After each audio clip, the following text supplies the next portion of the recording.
Hi, everybody. It's me, Jessica Lahore. Hey everybody, it's me, Kelela.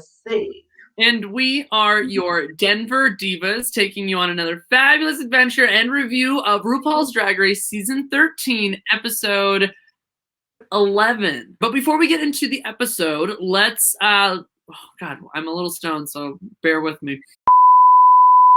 But before we get into this week's episode, make sure to hit that subscribe button and comment below. Hit the little bell for notifications. Sit back, relax, grab a drink, and we'll be right back.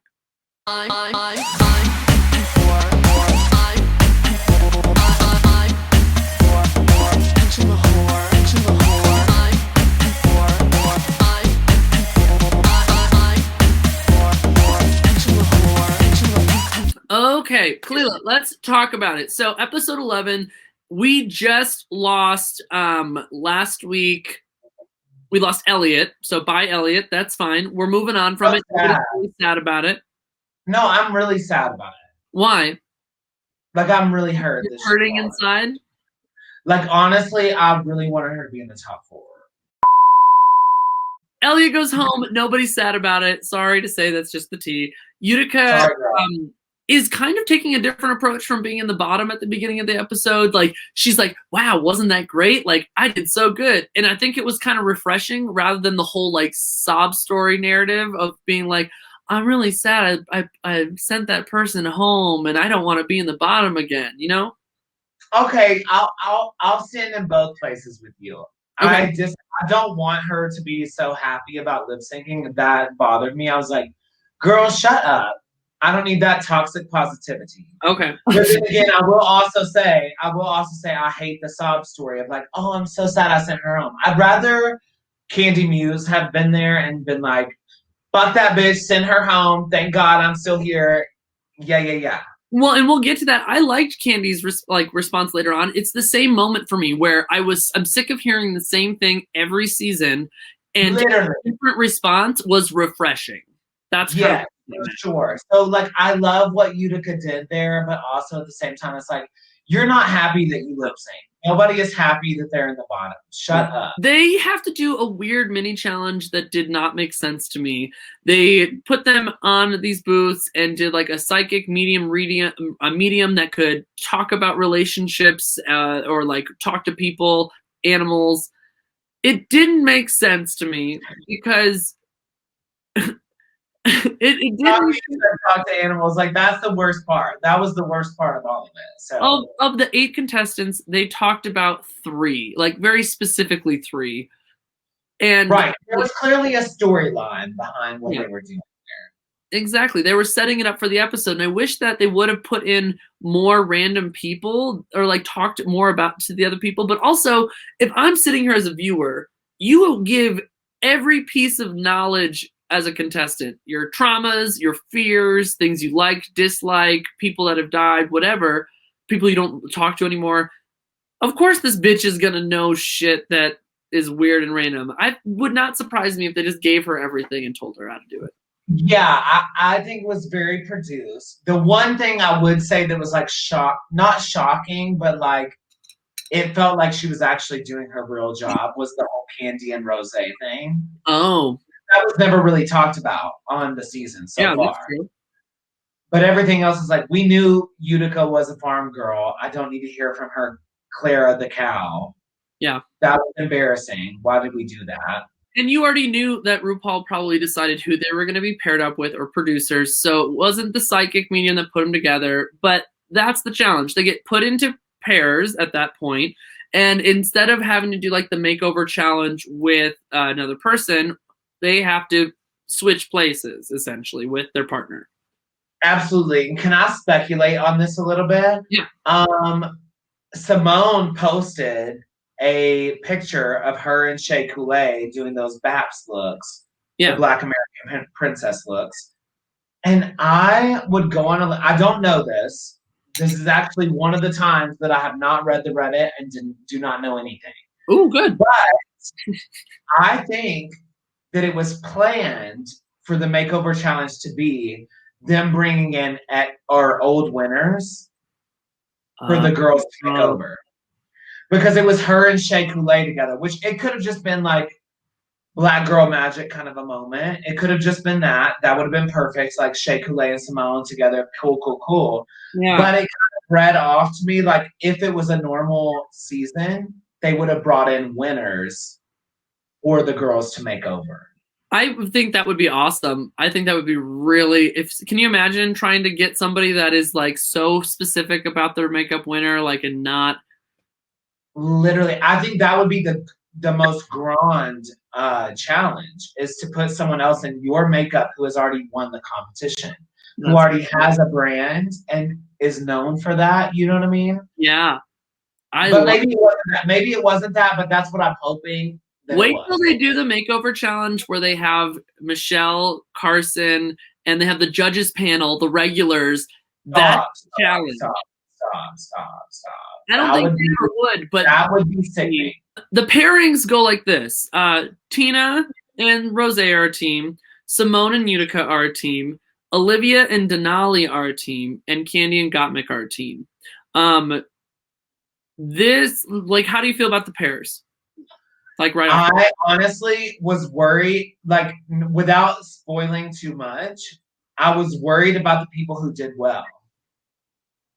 Oh yeah, I was too. The people who did the best, I was worried about. And the people who did the worst, I thought would have been fine. I was also unsure at this time if they were going to judge individually or as teams.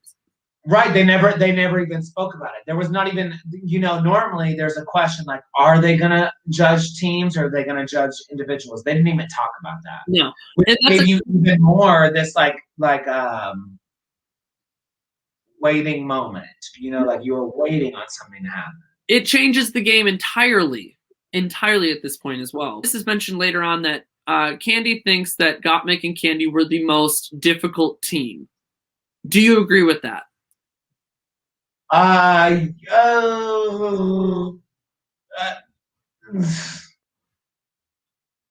think it's equal with Simone and Utica. During the walkthrough, Rupaul is kind of giving his critiques, going through each group individually, giving a pep talk or encouraging them in a certain direction, or maybe why they were paired together. In Simone and Utica's piece, Rupaul makes the comment that's like, if it's done with love and it's done with respect, regardless of like what it is or the intent, then it's okay. How do you feel about, I mean, is that a place, I understand that's not really an opinion for us to say on, but how do you feel about that, especially with the fandom for Drag Race acting very different? Yeah.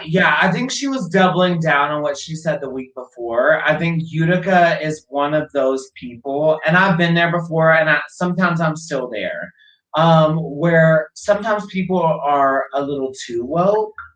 And I don't mean that in like you can't be the most progressive that you can be. I think that we should be. But like when you're just making up nonsense, like Simone as a Black woman, is gonna put Black drag queen is telling her, I want to put you in this. This is what I want to do with you. Whether the Black community is going to disagree with Simone or not, that's what Simone wants. Exactly. Okay. And then they get down to the runway. So RuPaul first is the one down the runway. Wasn't a fan of this particular look that RuPaul was wearing. I liked the red dress. I liked the hair separate, but everything looked really awkward to me. Respectfully, you're wrong. I'm kidding. I loved it, so I'm not going to say that. I'm not going to agree with you because I don't have to. That's fine. I expected you to like it because of the bra. I thought you. That little cutout piece was enough for me. That was it. That keyhole. I have my little chest hair, so anything where I can show chest hair without the chest hair being the focal point, I love. And we're gonna do cheers and shady sips and cheers for how we feel about the looks. Rose comes down first as Tina Burner, and I thought that it was good.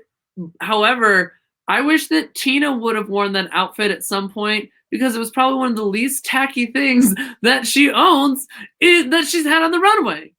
I wish my phone would show up. That's literally what I said. It's like, this is one of the best Tina looks I've seen. And yours, but it wasn't on Tina. It was on Rose. So it's like, how does that work out? But honestly, like she looked cute and it was way better than what Miss Tina's about to do. Yeah.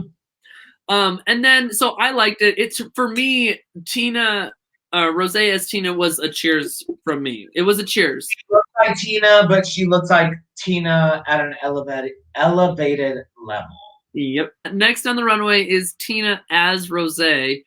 And I liked it, but I thought it was confusing. Like, this is not what I would have picked outfit wise, but I think hair and makeup and like the shoes look just like Rose. Yes, but I think comparing it to last week when Michelle talked about like the ruffle thing or whatever, this was not ruffles. When she first stepped out, like Tina stepped out onto the runway, I was like, oh my God, another ruffle. And then I realized it was zip ties. But still, I wrote down same silhouette. Why? Why did Rose not choose a different silhouette for Tina? It was, you're right.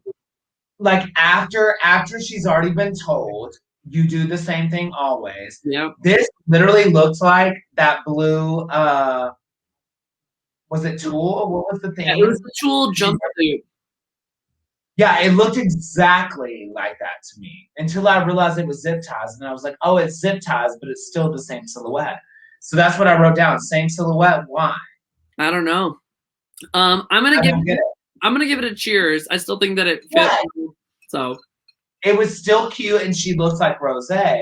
But the question really is, Rose, are you gonna step outside of this same gig?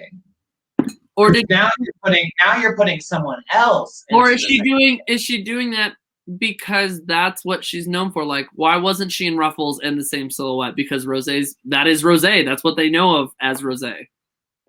Yeah, I guess so. I just think there's a way to like portray yourself, and we'll get there. Like with Utica and Simone, like there's a way to portray yourself without doing the exact same thing you've already done. Next down the runway is Olivia as Denali. I will say that from a distance, because we also host viewing parties, both of us. From a distance, she looks like Denali. Yeah, it's her entrance. And then when they got to critiques, I was like, yikes. The makeup was just not there. I don't know why so many people chose not to like stamp their face on the other person. Like Rose and Tina did that. They stamped their face. How they would paint is how I would put it on the other person, and they did not do that. I think both of them didn't do that. Absolutely, I think they were trying to like help each other out and make them look the best they could for their own face, but it's about you putting on your own face. But then again, I will say we talked about this early on in the season that maybe lighting was a thing for Denali, but now I'm starting to realize that maybe Denali, because she's a newer queen, it's the makeup, just doesn't understand TV makeup yet. You know what I mean? Yeah. And sometimes I don't either. I'm not saying this is like a bitch. Sometimes I don't either, even on this YouTube channel, honey. Sometimes I paint too light. Sometimes I paint too dark. I think that she just doesn't get it yet. So when you're painting someone else, that shows even more. Okay. But look, though, if we're basing it on the outfit, the hair, if she looks like Denali, it's a cheers. Yeah, it's a cheers for me because I know that's like, again, from afar. When she come out, I'm like, that's totally Denali. So cheers. It could have been anyone else in that same exact look and wig, and you would have known Denali was their partner. Yeah. So kind of smart.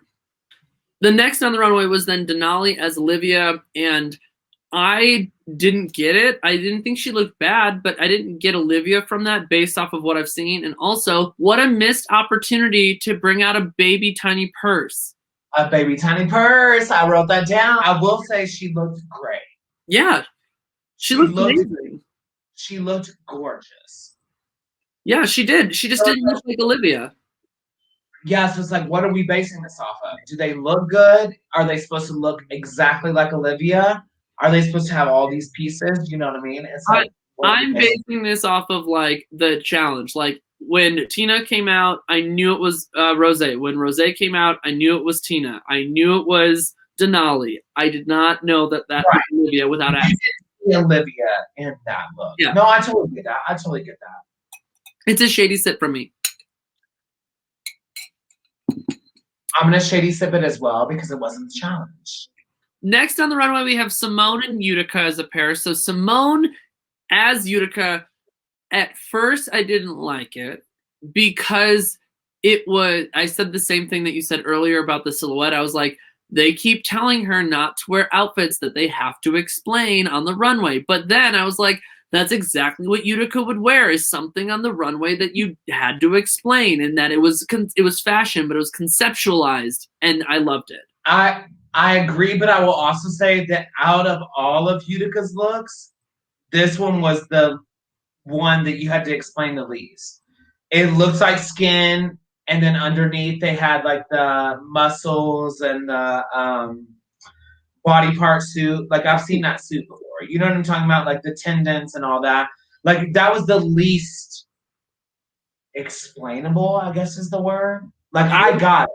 That was the one I got the most. I didn't have to hear Utica explain it, although she did explain it very early on in the episode, that it was skin, taking off your skin, blah, blah, blah, blah, blah.